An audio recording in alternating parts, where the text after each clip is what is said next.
Okay, are we starting? We are. Okay, well, hello, everybody. My name is Mindy Englert. I'm the founder of the Single Mothers Discount Card. Tonight, we have our second workshop in our series, and we are having Barb Nangle of Higher Power Coaching and Consulting, and she's going to present myths and misconceptions on boundaries for single mothers. And I hope you enjoy Barb, sorry. And here she is. Great. Thank you so much, Mindy. And it's funny that you called me Barbara and then you corrected yourself. And it's probably because I told you I actually like to be called Barb, not Barbara. And I feel like I'm in trouble when people call me Barbara. And that's a boundary that I'm setting with people because I get to be called what I like to be called. And I actually do feel like I am getting in trouble if I'm called Barbara. And I found that when I would say to people, please call me Barb, not Barbara, they would just resort to Barbara again. When I started saying, I actually feel like I'm in trouble when you call me Barbara, then they stopped. So sometimes when we set boundaries with people, we have to try again and again and again. And it's not that people don't want to respect me, it's they forget. There's something about the name Barbara. You know, my brother's name is Steven. People don't call him Steven, they call him Steve when he says his name is Steve. But in any case, I'm really happy to be here. I'm so glad to be one of your business partners. I love the principle of this organization. And for those of you who don't know, I do give discounts on some of my programs to single mothers discount card holders, and I'll be going over that in a little bit. So I want to talk about some myths and misconceptions, and these are general misconceptions about boundaries. They're not necessarily myths and misconceptions about boundaries specifically for single moms. It's just that this workshop is for single moms. So I'm going to go ahead and share my screen. And if you guys have questions, I prefer to wait until they're at the end, but if you have like a burning question, feel free to hop in at any time. But I'm going to go ahead and share my screen because I have a PowerPoint presentation. And so as Mindy said, my name is Barb Nangle. I'm the founder and CEO of Higher Power Coaching and Consulting. I hope you will follow me on Instagram, possibly on Medium. There's my website. I'll show this stuff again. The other thing is that I am the host of the podcast, Fragmented to Whole, Life Lessons from 12-Step Recovery. You can find it on my website or in any podcast outlet. I just recorded my 150th episode yesterday. And so I've been around for a while. I'm not going anywhere. Most of my podcast episodes are 10 to 20 minutes. And they're just, topic specific lessons that I learned from 12-step recovery. And the reason I want to mention that is that I was 52 years old. I'm about to be 59. I was 52 when I got into 12-step recovery. And that is where I learned how to have healthy boundaries. So I am a recovered codependent. I used to be a people pleaser, rescuer, enabler kind of person, and I'm not anymore. And I have been a coach for a while. And in the last year and a half, I decided to really focus on boundaries because one, I found that every single client I ever worked with needed help with boundaries. Two, I'm really good at helping people develop healthy boundaries. And three, it's kind of a niche area that when I just say I'm a life coach, people are like, what is that? What do you do? But when I say I coach people on boundaries, people get it. And I help people with all different areas of their lives because it turns out boundaries affect everything. And I will tell you, my life is completely different. I feel like the riverbed of my life has been dug up and redirected as a result of having healthy boundaries. And I've never been married. I don't have any children. But I was in dozens of relationships. I happen to be a heterosexual woman who's attracted to men. So all the men I was with were all super dysfunctional. And I'm now in a very wonderful, loving, thriving, happy relationship. We've been in the relationship for over 3 years, and I couldn't be happier. And I didn't know this level of intimacy was possible. And honestly, it has everything to do with having healthy boundaries. And I'll explain more about why that is. So just to give you an idea of what we're going to be doing tonight. So starting with the agenda, and then I have a few pointers.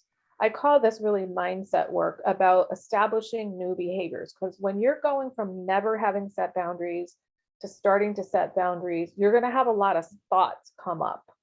And so I want to give you some frameworks to think about that. Then I want to share what I hear to be the most common myths about boundaries. And then I'm going to teach you some principles about boundaries. And then we're going to go back to the myths and say, after what we learned in these principles, this is how we're busting the myths. And then we'll have time for Q&A. So some points to remember, excuse me, this is sort of the mindset shift. And this is when you're changing any behavior. Anything worth doing is worth doing badly at first. So people are afraid to set boundaries often because they think they need to be perfect at it. And the thing about boundaries is there's no one right way to set the boundary all the time for everybody in all circumstances. It's just not the way that it is. They're very specific to people. There are some tips that you can use that are going to make it easier for you, but you have to be willing to do it badly at first. And the example I love to think about with this is think about when your kid was little and learning to walk. They did it really badly. They fell, they toddled, they tumbled, right? But it was worth it to keep going. So the idea that you should be able to set boundaries perfectly, that needs to go out the window. Anything worth doing is worth doing badly at first. And you don't get better at something by not doing it. I first heard this phrase when I became an entrepreneur and I wanted to start coaching, and somebody that helps support new entrepreneurs, I said, well, I don't know how to coach or how to start. What do I do? And she said, Barb, you don't get better at something by not doing it. And I've met a number of people that I've coached that they've said, oh, I tried setting boundaries in the past and it just didn't work for me. Well, how's that working for you? You still don't have boundaries. So you have to practice. And that's the thing. You get better at setting boundaries the more that you do them. It's the same with any behavior. You practice. And what happened for me was I started setting a boundary. It made me feel really good about myself because I finally stood up for myself and followed through for myself. And then it made the next boundary easier. And then I felt even better, etc. And then another phrase is it's a slow process. Quitting won't speed it up. So with any behavior change, it takes time, especially if you're a middle-aged woman like I was when I learned how to set boundaries. And so it takes time. But if you stop and say, like, that's it, I'm not doing this anymore, then obviously that's not going to speed up the process. Now, these sound like really obvious sayings, but when you start thinking about when you start evaluating some of the thoughts you're going to have when you're starting to do this, if you remember these things, I guarantee you it's going to help you. So before we get started, I just want to give some real basics about boundaries. A boundary is a limit or a line over which you won't let others cross. So it doesn't mean they won't cross. You have to do something if they try to cross it. That's a point I'm going to try to get across a number of ways during this evening. And having healthy boundaries, your boundaries help you assess your tolerance for physical, emotional, or intellectual stimulation or closeness. That's why everybody's boundaries are going to be different. Some people like to be physically touched and some people don't. Some people can handle all kinds of noise or, lots of information, and other people can't. So when you have healthy boundaries, it's you discerning what works for me. What do I like? What do I not like? What do I prefer? It can also be an emotional or physical space. So sometimes we set boundaries with people that are physical, like we go into the other room, that sort of thing. But you want to feel secure in being who you really are and not feel like I have to take care of other people. I have to people please other people. I get to live my life the way that I want. And so this is another reason why we really need to test our boundaries. And enforcing boundaries means following through with some kind of consequences. So when I gave the example at the beginning about my name, the consequence is that I repeat myself and say, please call me Barb because blah, blah, blah, blah, blah, right? And then if they do it again, I say, please call me Barb. So the consequence there is that I repeat myself. Now, sometimes if people are not really listening, the consequence has to be something different. But for the most part, most of the time, the first consequence of someone when you tell them a boundary and they don't respect it is that you simply repeat it. And I mean, I could talk about like more and more about consequences, but I want to get to the rest of the slides here. And I will tell you, like all the things I'm talking about here, I was thinking tonight, I'm like, this isn't even 10% of the stuff that I teach people about boundaries. So you're getting a real abbreviated version of all the things that I teach people about boundaries. So this is the number one myth that I hear from people, that when I have good boundaries, I can change other people. I can get people to act the way I want them to act. Boundaries are rigid or make me rigid. So people often think that having a boundary is like having a wall between me and other people, or I have to be a jerk or bitchy or cold or something like that. People also often think like, I'm going to tell someone a boundary and then it's up to them to respect it. And that's it. All I have to do is set the boundary. And another is that people that don't have healthy boundaries often think that people are taking advantage of them because they're too nice. And I will tell you, I actually believed all of these same things. I don't think I even really understood that I didn't have boundaries, but I definitely believed all of these things. Now, this is a metaphor that I think is really important, and I use it throughout all of the teaching I do about boundaries.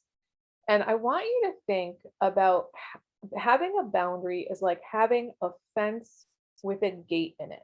So the fence itself, the boundary, and then what's inside of it is your quote property. Okay. So the fence and then what's inside of it. And your boundaries, they're your boundaries. They're your property. They're not other people's property. And that means the gate opens from the inside only. You're the gatekeeper. So if somebody's coming into the property, that's on you because you let them in. That means you decide, because you're the gatekeeper, who or what gets in. Other people don't. And you can't farm that job out. That's not for someone else to do. You can't, quote, hire a property manager for your property. So I want you to hold on to this metaphor of having properties be like a fence with a gate in it. Excuse me, having boundaries being like a fence with a gate in it. And boundaries without consequences are not boundaries. They're hopes and wishes. So if you set a boundary and someone doesn't respect it or they violate it and you do nothing, and then it's not really a boundary because you've just said, this is my fence, except no, it's not. Right? So you have to actually do something about that. So here are some more metaphors. I want you to think about these types of resources as your property: your love, your money, your energy, and your time. Okay, so these are your property. And in this case, I drew the boundary around time as the tightest boundary because in my life, for me, time is my most precious resource. I used to give my time away to other people all the time. And now I'm very protective about my time. And so when I think of my resources of love, money, and energy, I think my boundaries are nowhere near as tight around those as they are around my time. And then the other thing I want you to think about in terms of these resources or these properties of yours are you letting go of your property or letting other people manage it? So is your fence or your gate hanging wide open and you're letting your love spill out to other people? So maybe you're a kind and loving, caring, supportive person to other people, but you don't hold on to any of your own love and respect, etc., for yourself. I find that many people with poor boundaries treat themselves horribly. Meanwhile, they believe in being very loving and kind to other people. When it comes to your money, are you giving away your money to other people? You know, I know that for me personally, every single financial problem I ever had in my entire life had to do with being codependent. I was either trying to keep up with the Joneses because I wanted them to think certain things of me, or I was trying to fix and rescue and save other people. And meanwhile, you know, I would pay for, you know, that homeless person's pack of cigarettes, but I'm scraping up money to get, whatever I need for myself. So are you letting go of your property? Same is true of your energy. So many people with poor boundaries are giving away their energy to other people. They run themselves ragged. They've got nothing left for themselves. And then in terms of your time, are you giving all your time away to other people so that you have none for yourself to do things that are really important to you? Like a lot of people say, my family's really important to me, and then they don't spend any time with their family. So when we have healthy boundaries, we don't leave that gate hanging open. It doesn't mean we don't give away our love, money, energy, and time to other people. It's just that we're very mindful of how we do it. And then we don't blame other people for taking that property from us because it's our property. We're the gatekeeper. We're the ones that need to keep the fence closed or open and closed at the times that we want to. The other thing about boundaries is that they help us keep the good in and the bad out. So most people are pretty clear that when I set healthy boundaries, I'm trying to keep like bad things from influencing me. But they don't think about the fact that healthy boundaries allow me to let good things in. And so when I say good things, I mean that which nurtures us. And when I say bad things, I mean that which harms us. So with healthy boundaries, you want to make sure you're letting the good in and keeping the bad out. So these are some examples from my own personal life about good things that I've learned to quote, let in. So praise. It didn't used to be that I could accept praise from people. I would poo-poo it. I would make excuses. I would obfuscate. Now I say thank you. I love to be outside in nature. I feel closest to God when I am in nature. And because I was giving all my time away to other people, I didn't allow that in. I didn't allow myself to go out and be in the sunshine. And I do that now. I also didn't allow myself time for my hobbies. I love to do arts and crafts. I love to read for pleasure. And I didn't allow myself to do those things. I didn't allow that in because I was so busy being out there doing things for other people. I also did not, I never asked for support. I didn't accept support. I somehow felt like asking for help from other people was weak. And I realized, first of all, it's not. If you think about, say, a person standing alone, and then you think of a person standing in a chain of other people holding hands, what's stronger? Well, being in a chain of other people holding hands is much stronger. It's not weak. And built into that assumption that asking for help or asking for support is somehow weak is the idea that weakness is somehow bad. And it's not. It's just weak. And it is actually not weak to ask for help. And what happened for me anyway is when I started realizing that I felt badly and that it was wrong to ask for help, that meant that I felt that way about all those people that I was rescuing and saving and fixing. And it was very humbling for me to understand that on some level, I believed that I was somehow better. This was very subconscious, mind you.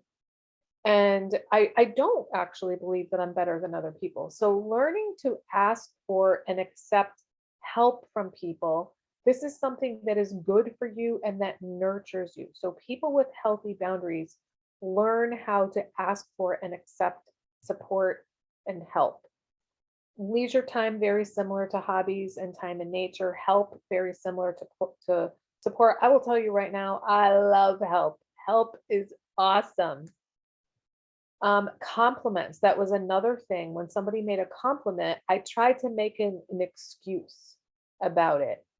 And now I allow people to give me compliments. I allow that stuff to come in. Same thing with music. I used to listen to NPR all the time. And although I miss the human interest stories because I love them, I realized that for me personally, News is not good for my mental health.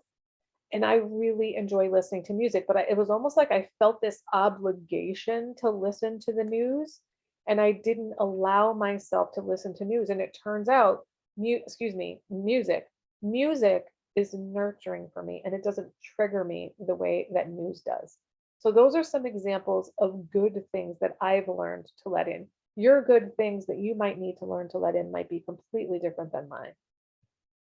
And then now, here are some of the quote bad things that I've learned to keep out. So, people, I call them energy vampires. I have met people in my life that one person I met, I was like, she's literally a black hole of emotional need. And I used to feel like I had to spend time with those people and I needed to take care of them, and that I felt some sort of social obligation. And I realize now, no, I can't turn somebody into not being an energy vampire, but what I can do is my boundaries around them are either I spend no time with them or I spend a limited amount of time with them. I personally cannot have alcohol, drugs, and sugar. Those things do not work for me. I am clean, sober, and abstinent. I am down over 100 pounds from my top weight, and I've been at my goal weight for 4 years, and I am happy, joyous, and free. And that is the way that I need to be. So my boundary, one of my many boundaries, is no alcohol, no drugs, no sugar. I get very triggered by angry people. And again, just like energy vampires, I can't turn someone into a happy person that's an angry person. But what I can do is limit my time around them. I can limit the time that my time around the things, my exposure to these things. I already mentioned news and politics, very difficult and triggering for me. Controversy. I usually dove at controversy. I was like, let me fix that. Let me help with this situation, because I somehow grew up with the notion that if there was a problem, it was my job to fix it. Whether people wanted me to fix it or not, I was going to do it. So I stay away from controversy. Yellers and screamers. I grew up in a family. I don't know if any of you ever remember watching Saturday Night Live. They had a skit called The Loud Family. Well, that was my family. And I really feel like if I never hear yelling again for the rest of my life, it will make me happy. And again, I can't turn people into quiet people, but I can limit my time and my exposure to them. Toxic environments, sort of the same thing as like controversy. I just need to stay away from environments that don't work for me. For example, because I don't do alcohol, drugs, and sugar, I don't go to bars. That's a toxic environment for me. I don't hang out with people who are constantly arguing with other people. That's just not an environment that I want to hang out in. So you're all going to get a free worksheet that is going to help you think through what kinds of good things do you need to what kinds of good things that nurture you have you not been letting in, and then what kinds of quote bad things that have been harming you have you not been keeping out. So I will share that with Mindy, and she can send that out with the email with the video recording of this workshop. In a few minutes, we'll do some more myth busting about boundaries. But first, I'm going to do a little commercial break. I'm being silly about this. So I want to tell you about, I have a boundaries group coaching program that starts March 1st, which is less than 2 weeks from today. If you're someone who really feels like you could use some support in building healthy boundaries, this is a great opportunity. I only do group coaching a couple of times a year, so it won't happen again until the fall. And this group is for you. If you're someone who feels guilt and shame when you try setting boundaries, this is probably the number one thing that stops people from setting boundaries, is they feel guilt and shame and they get paralyzed by it. Or maybe you set boundaries, but then you take them back immediately. Typically, that's because of the guilt and shame. If you're tired of being taken advantage of, you feel disrespected and dismissed by others, or if you're afraid of what others might think of you, whatever, fill in the blank. Usually people with poor boundaries are so focused on what other people think about them. And learning to have healthy boundaries means you're going to learn to care more what you think of you than what other people do. And another sign of people with poor boundaries is that they often do things against their own values, and they're not necessarily proud of the way that they're living their lives because they're constantly caving into what other people want. And now this is one of the things that I offer, that I give an 18% discount to anybody that's a single mother's discount card holder. So, and I chose 18% because it's my understanding that when you average out all women's wages and all men's wages in general, that there's an 18% difference. And so that's the reason that I chose that difference. And I'm not going to read through any of these, but I really just started a Google My Business page about maybe 10 weeks ago. And literally every single one of my reviews is a 5-star review. And some of these people are private coaching clients and some of them were group coaching clients. And I think the reason that I'm so gifted at helping people with boundaries is because I know what it feels like viscerally to not have healthy boundaries. And I also know what it feels like and the freedom that comes from having healthy boundaries. I know what it feels like in my body, and I'm able to articulate that journey that I took from no boundaries to having healthy boundaries. And I think that's why I'm getting these 5-star incredible ratings. So my group coaching program is normally, when you pay in full, it's normally $949. I have a 3-month payment plan, and I also have a 4-month payment plan. I don't know why I didn't put that on this slide, but what it includes is 8 weekly 90-minute Zoom coaching calls as a group. I have a growing multimedia curriculum. So you either watch videos or listen to podcasts or read articles in between sessions. And then I also have, I just got my first hard copy today, hard copy of my Better Boundaries workbook. There are dozens of exercises. So each week you'll be assigned 1 or 2 modules of exercises that you'll do. They'll reinforce what we learned in the curriculum and in the coaching session. And these exercises will help you build your own personalized boundary system, one baby step at a time. We also have a private, safe, and loving Facebook group to support you between calls. And then anybody who's a coaching client of mine, while they're a coaching client, they automatically get access to my membership group, which is called Secure, Loved, and Brave.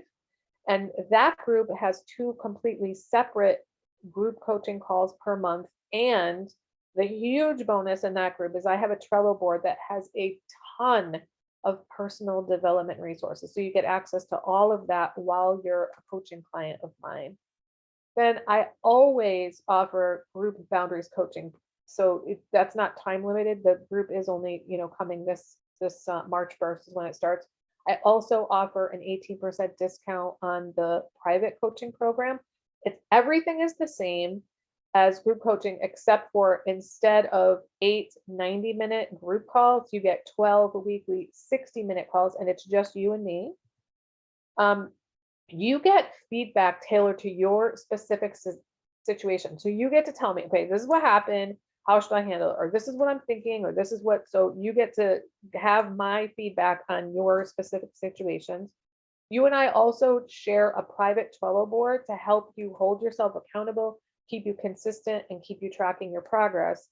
And on top of that, you get one-on-one support with me 24/7 via Telegram, which is both a messaging and texting app, and it's also on the computer. And so you can message me anytime. Usually I get back within an hour or so. On the weekends, I don't want to guarantee that, but I guarantee 24-hour response time during the week. It's usually more than that. And then I have a couple other options. You can just join Secure, Loved, and Brave. You don't have to do a coaching program. And then I also have a 90-minute romantic boundaries and codes of intensive coaching session, which for single moms only, that I discount 50%. So I'm going to put some links in the chat that will get you to my website so you can find details about all those things. And I'll also send those to Mindy so she can send them out to you. So commercial is over. And we're going back to the principles about boundaries. I'm not really sure who this person, Prentice Hemphill, is, but I love this quote. Boundaries are the distance at which I can love you and me simultaneously. So when I talked earlier about us giving our love away to other people and not holding on to it for ourselves, this is what they're talking about. So I want to feel comfortable in my own skin. I want to know that I'm saying yes when I mean yes, and I'm saying no when I mean no. That's how I love myself. And I want to love you too, because when I'm constantly saying yes and I don't want to, then I'm going to start resenting you. So I don't love you and I don't love me. So boundaries help me love you and me. And a lot of times people think that boundaries are like fences or excuse me, they're like walls and they're going to keep me away from other people. But boundaries are how we actually have true intimacy with people. So I mentioned that I'm in a really healthy, loving, romantic relationship. And I will tell you, one of the things that attracted me the most to him when I met him was that he had really healthy boundaries. Now, because I have healthy boundaries, I say the truth about what I want, what I like, what's okay with me, etc., which means he gets to know the real me. It means that I am actually vulnerable with him and tell him who I really am. And that is the key to intimacy, is vulnerability. And you can't have intimacy without it. And it requires telling the truth. And the other thing about boundaries is you don't have to convince people to understand your boundaries. And one characteristic of people with poor boundaries is they often over explain themselves, whether it's about their boundaries or not. I know for me, when I look back at all the over explaining I used to do, it was because I was trying to convince them that it was okay for me to set that boundary or to do whatever the thing was. And ultimately, I was really trying to convince myself that it was okay for me to do that. So deciding you're no longer going to over explain, that in itself is a boundary. Now, if you want to give someone an explanation, that's fine. That's up to you. But having boundaries is about choice and choosing whether you're going to explain things to people or not. But over explaining, that definitely indicates poor boundaries. Now, this is one of the hardest things for people to understand. Boundaries draw lines between what's yours and not yours. So everything that's inside of that fence is your property. It doesn't belong to other people. Your feelings, your attitudes, your behaviors, and your choices. And I know for me personally, I thought other people were making me feel things.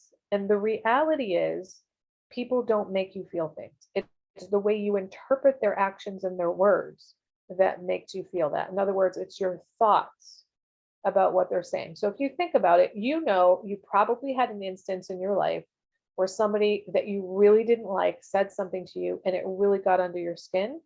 And then somebody that you love and respect said the same thing to you and it didn't bother you at all. That's an example of understanding that it's not what other people are doing or saying that is causing your feelings. It's the way you interpret it.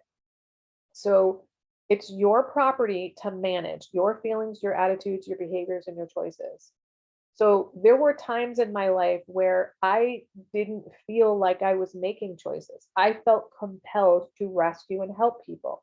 I felt like they were, quote, making me help them, when now I can see that's crazy. They're not doing that. Well, the same is true of other people. Other people's property is outside of your fence. Their feelings, their attitudes, their beliefs, and their choices are theirs. They're not yours and they're not your property. So here are some examples. Other people's happiness or misery. If somebody is miserable, it is not your job, and you really can't cause them to be a happy person. And if someone else is happy, it's not really your property. That's up to you. That's not up to you. That's their property. Other people's abusive and dysfunctional behaviors. Again, you can't turn them into being a non-abusive and functional person, but it's not your property and it's not yours to manage. But you can put limits around those people. So we talked about keeping the bad things out, but you can't turn someone into, you can't, I used to feel like if I just loved this person enough, then they wouldn't be such a jerk. I didn't think those thoughts consciously, but when I look back at my behavior, that's clearly the assumption that I made. Other people's inability to be loving, caring, or nurturing. You can't turn someone into something that they're not. This is a huge one for people with poor boundaries. So the classic person with poor boundaries is called the enabler. So that is someone who enables someone to continue with their bad behaviors, often it's addiction, without reaping any of the negative consequences. So when we engage in negative behaviors, it is natural to realize negative consequences for those. But people with poor boundaries often step in and act as like buffers for the consequences. So a classic example is, let's say, someone's spouse is an alcoholic. And so they lie for them, they make excuses for them, they clean up after them, they do their laundry for them. And so that person doesn't have to deal with telling the boss that they are not coming into work, or having to clean up their own clothes or the vomit on the floor or something like that. So other people's consequences are their property, not yours. Other people's health and wealth. You can't make someone take care of themselves.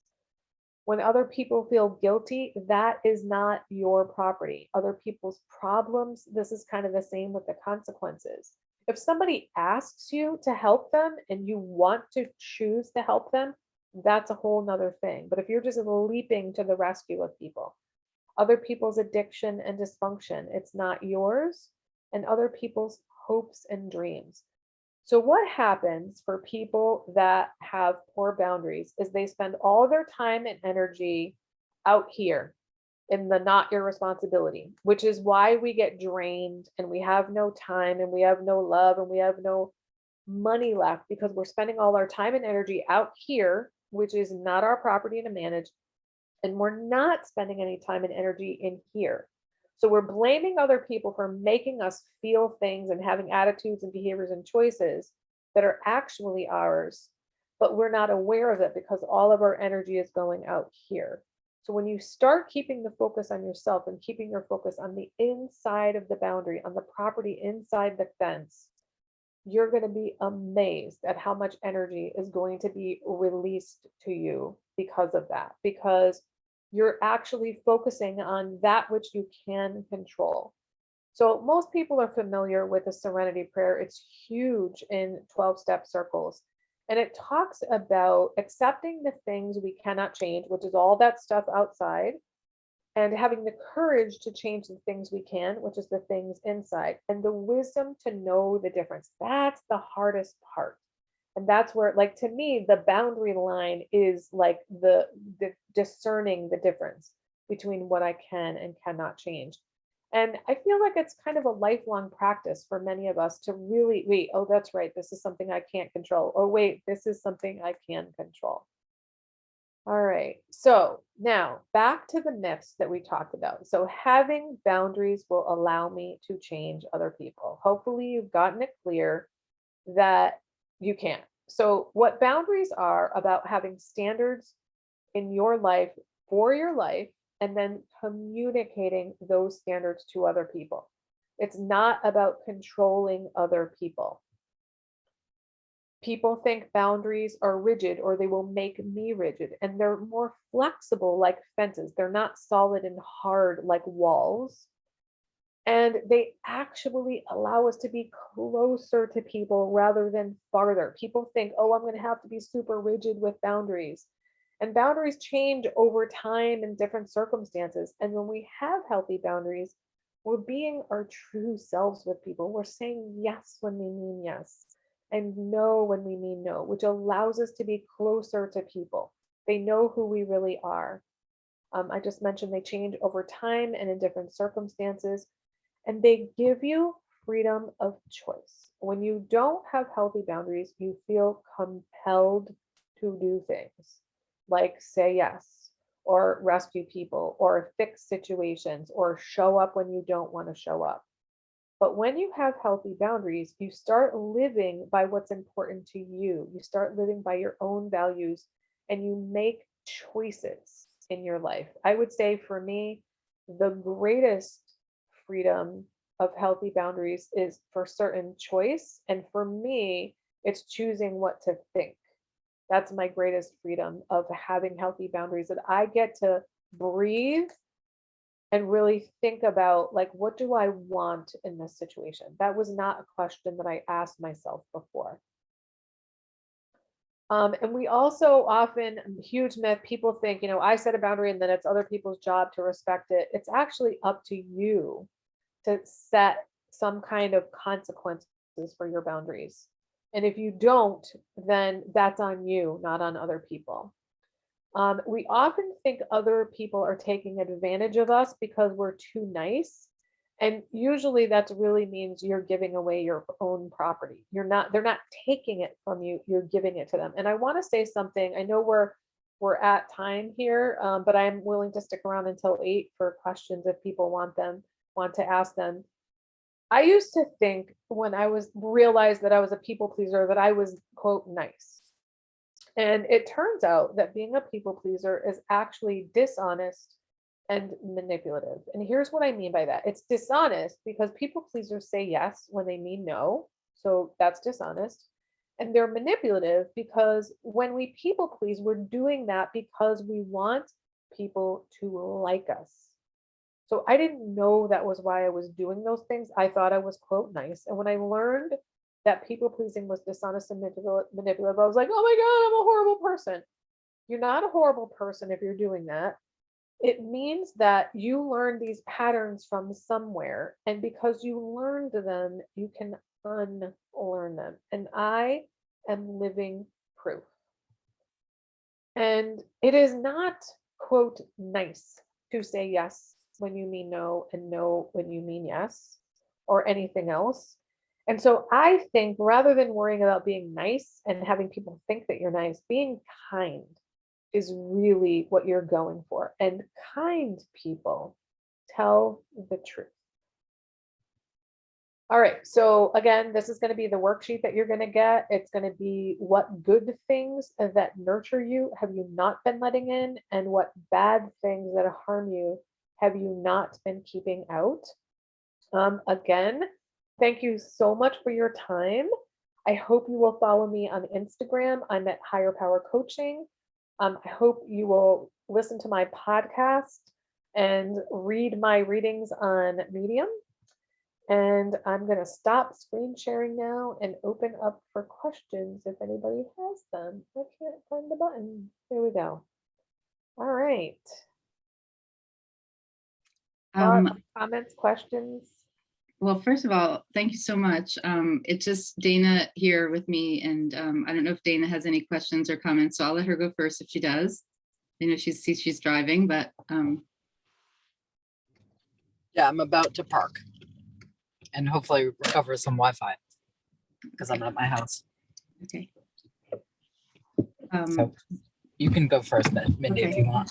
Well, I think that was so interesting. I mean, I'm so glad we recorded that because I was fascinated the whole time. I could see myself in so many things. And I mean, I've worked on my boundaries over the years and I've gotten so much better.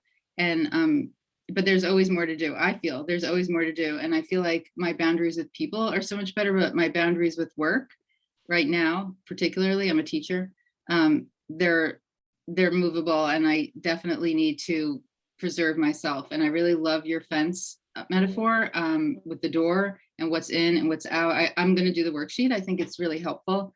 And I think it was really interesting to listen to you. I was engaged the whole time, and I have a lot to think about, kind of in an area that I wasn't paying enough attention to. And there's always going to be, I feel like there's always going to be areas like this isn't something you fix and you're done. Like life is always changing. We're always changing, new things coming in and out. We want to improve in different things that we didn't even think about before. So there's always going to be boundary work to do.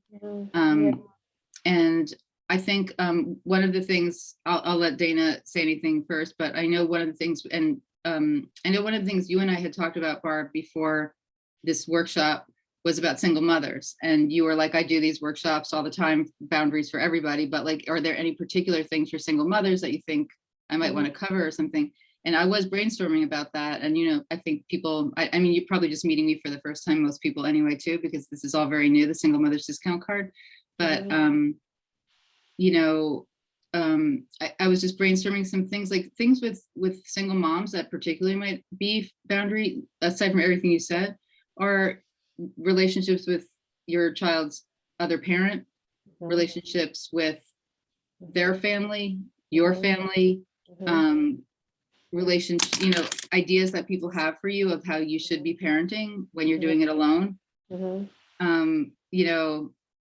Like telling you what they think it should be happening when you're alone, trying to do the best you can. And so there's just particular things that I was thinking about. And so that's something that, I mean, people can be, I know that you love conversing, and that's how I met, we just met and conversed, and Barb is very easy to talk to and fun to talk to. And I know that you're going to put your information out and people could just email you and just get in a conversation with you. And you learn from conversations as much as you give, it seems to me. So I just know that you're available for any kind of conversation about this kind of stuff, because I know that when you converse about this, you also look at, it helps you to think about things in a different way too. So it's kind of a back and forth. That's how I found my conversations with you before. And so I did want to see if Dana had anything to add, or, any questions or comments. I would like to actually make some comments, and maybe we'll address whatever, Dana has or not, but I don't want to forget the stuff that you said. So one thing that you said that I want to latch on to was, you said, I need to set boundaries of some kind, right? And I want to challenge you to think differently about that and say, you get to set boundaries, right? Because when we need to do things, I need to, it's like the compulsion I was talking about, compulsion. It's like, it's an outside force that is telling me what I need to do. Having choice in life is so freeing. So you get to have boundaries. You don't have to, you don't need to. And I think little shifts like that make all the difference in the world. Because I don't know about you, but when someone's trying to tell me to do something, I'm much more likely to rebel against it. But if I get to choose to do something, it's so freeing. So I want to say that. And then the other thing in terms of parenting with someone else that you are not together with any longer. And I mean, I'm from a divorced family, so I know what those kind of conflicts can look like. It's very hard to discern, what do I need to accept and what do I get to set a boundary around? And that is part of the experimentation that has with boundaries. And another thing that comes into play that I've learned is, I had a lot of very unrealistic expectations of myself, other people, and the world. I expected people, like, for example, when I got into recovery, I worked for the same boss for 19 years. And I expected her to show up on time. I expected her to follow through on the things that she said she was going to do. I expected to actually follow the meeting agenda that we had set for the meeting and all those sorts of things. And it's fine for me to expect those things, but I'm going to be miserable because she's literally never going to show up on time. She's never going to follow through, and she's never going to stick to the agenda to the meeting. Right? So what do I want? Do I want peace and serenity in my life? Or do I want to be right that she should do things my way? So that was very, very difficult for me. So difficult that when I learned the quote, let go of my expectations of other people and meet my own needs, I started writing it in my journal. I'd flip ahead like 5 pages and write it at the top of the page. So there was no way I was going to miss it when I got to that page. And I would look at that and I would go, was there something where I had expectations of other people that I can let go of that and meet my own needs? And I still do that. I write much farther ahead in the journal because I don't need to do it as often, but I found that there were so many times that I wanted someone to be a certain way and they just were not going to be that way. Or this is a really mundane example. My sweetheart's name is Chuck. He's a very visual person and a very complimentary person. And so one day I put on one of my favorite blouses And he was here and I went downstairs and I was expecting a compliment from him because he's a very complimentary person. And he was having just not a great day and he didn't say anything. And I didn't realize I was expecting a compliment until I didn't get it. And I thought about it and I'm like, how do I let go of my expectations of others and meet my own needs? And so I decided to come upstairs and look in the mirror and tell myself, you're great, Bob, right? Now, another way I could have let go of that expectation is I could have said, how do I look? And I'm certain he would have given me a compliment, right? But I decided to meet my own needs. So sometimes that need is just for validation. But sometimes it's if I need to be in a meeting where people follow the agenda, then I either need to have a direct conversation with my boss and say, will you allow me to facilitate the meeting? Or can we follow the agenda or something like that? And that direct communication I'm talking about, this is probably the most important skill when it comes to setting boundaries, because what people want to do is just decide they have a boundary without telling anybody and then have everybody respect it. That's what they want. They don't want to have the direct communication. They don't want to have the difficult conversation. And you must have direct conversations with people when you're setting boundaries, because boundaries are clear, they are not murky. And therefore, the communication about them must be clear and not murky. And one of the reasons we don't want to communicate directly with people is because we're afraid what they're going to think of us. And what I found when I learned to have healthy boundaries, the core that enabled me to go from no boundaries to boundaries is I came to care more what I thought of me than what other people thought of me. Now, this doesn't mean I don't care what other people think of me. Of course I do. We're wired for connection. We're pack animals. We need other people. But I used to care so much more what you thought about me that I would lie and say, oh yeah, I'm happy to do that when I wasn't. And now I care about my own personal integrity so much more than I do about you liking me. Of course, I want you to like me, but I don't need you to like me the way I used to. You know why? Because I like me. Because when I say yes, it's because I mean it.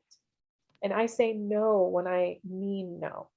So when we start to set boundaries, we start to feel better about ourselves because we are showing up for ourselves. We're standing up for ourselves. We're following through for ourselves. We're shoring up our integrity. And when we do that, we feel better about ourselves. And it's easier to say, no, I'm not going to do that.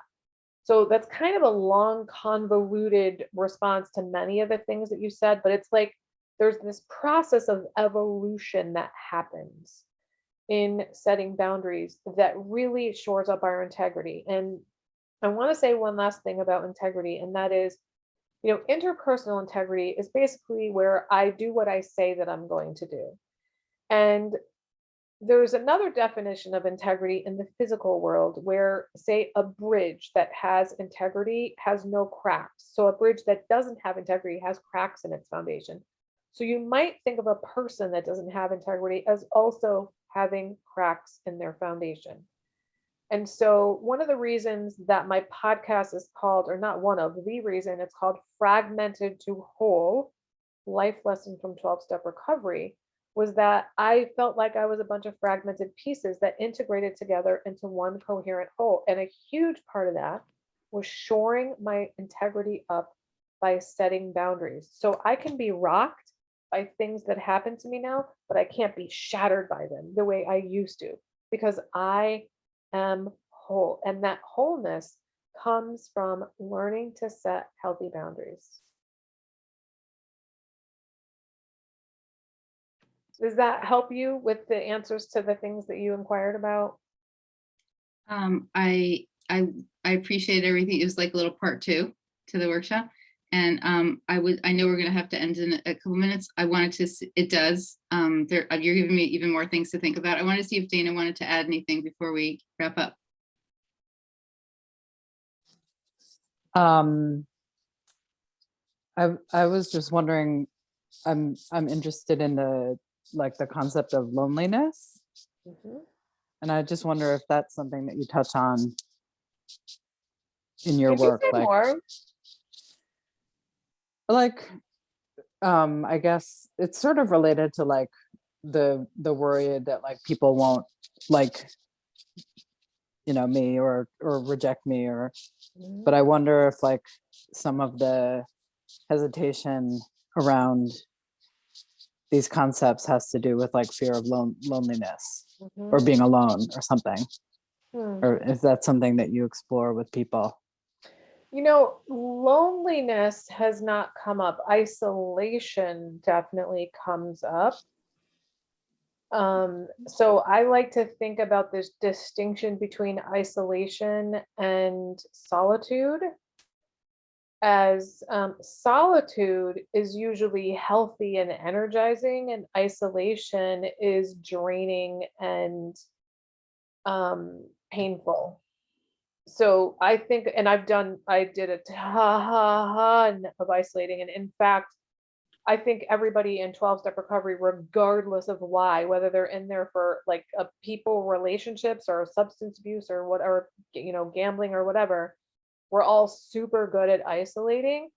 And it's draining because it's like you're fending off the world. And so I don't know if that's helpful to you, but like to me, solitude is I am purposefully spending time alone doing things that fuel me, whereas when I'm isolating, whatever I'm engaging is probably draining me, and often it's like substance abuse and that sort of thing. So I don't know if that's helpful. I know there's probably a connection between isolation and loneliness, but is that helpful? Yeah, that was helpful. Oh, good. Yeah, I Okay. think thank you. something that, oh, go ahead, Dana. No, I wasn't. Just because I'm friends with Dana, I don't remember if I said this in the beginning, for people who are watching the video, but Dana's on the as Single Mothers Discount Card Board of Advisors, and she's an old friend of mine. It's just something we've talked about before, just loneliness and the idea. I'm just wondering if this is something for Dana or just something in general for people, but the idea of it, as you set boundaries with situations and people that are draining, as you start doing that, you are going to necessarily find yourself more alone, until Well, and unless, you start to fill back in with, healthy boundary mhm, situations and people. But right. in the beginning, I think as you're starting to really think about the No, concepts you're talking and apply them, you're going to be shedding. Mhm. I think you will be shedding. I know I've had that experience of shedding Yeah. and then feeling the sort of emptiness or loneliness of not having whoever was around or whatever was around. Yeah. Well, my experience is definitely there are some people that are going to kind of fall by the wayside. It's more people that I just see less of, not necessarily that they're gone. There are some people who are gone for sure. But what happens is because you start being authentic, you start attracting people who actually like you for who you actually are. And I want to share this one last thing before I go. I've learned this from Brooke Castillo. She runs the life coach school, and I absolutely love this concept. She says, let's say you're a peach. Somebody bites into you and they don't like you because they don't like peaches. Nobody blames that person for not liking peaches, and nobody blames the peach. They just don't like peaches. So here's the thing, you're a peach. And some people don't like peaches. You don't need to turn into a pear or a kumquat or a banana. You're a peach. And nobody blames you for being a peach. You get to be a peach. And we don't have to blame other people for not liking it. Some people just don't like peaches. So just remember you're a peach and go find the peach lovers. Don't hang out with the banana lovers and the kumquat lovers and the mango lovers. Hang out with the peach lovers. And if you're a peach, just be a peach. And then that's what boundaries are about, is like learning, oh, that's right, I'm not a pear. I'm a peach and I get to be a peach. And so when I'm an actual peach and I'm living in my peachness, I'm going to thrive in that. And then the peach lovers are going to find me because I'm not hiding as if I'm a pear, So when you start setting boundaries, yes, you might shed some people, but the people that you're going to draw to you after that are going to be like, those are your people. And you won't be lonely. And I've been terribly lonely, but not anymore because I authentically connect with humans. And I know my limits. All right, so I was going to put stuff in the chat. There's no reason to do that. I will send you an email after this with the handouts and with all the links that I wanted to share. Do you want me to actually send you like a PDF of the PowerPoint to share with people? Let's talk after, and then what I'll Okay. do for people viewing, you've already, if you're watching, I've done this, but I'll put it out to people with any kind of attachments from Barb. And I want to thank Barb so much. And this Oh, was my really pleasure. interesting. And thank Dana for coming. And just to let everybody know, it's February, it's February 2022. And Single Mothers Discount Card is growing. We have 450 moms, and we have people in 8 countries right now, That is businesses and amazing. moms in 8 countries. And more and more moms are joining, more and more businesses are joining. It's just getting started. It's a new idea, and people that like the idea are joining. So we have lots of plans for the upcoming year, and tell your friends, and you know, good for us. All right. Okay, everyone, Yay. thank you. All right, I'm going to stop the recording. Be in touch. Okay, you want to stop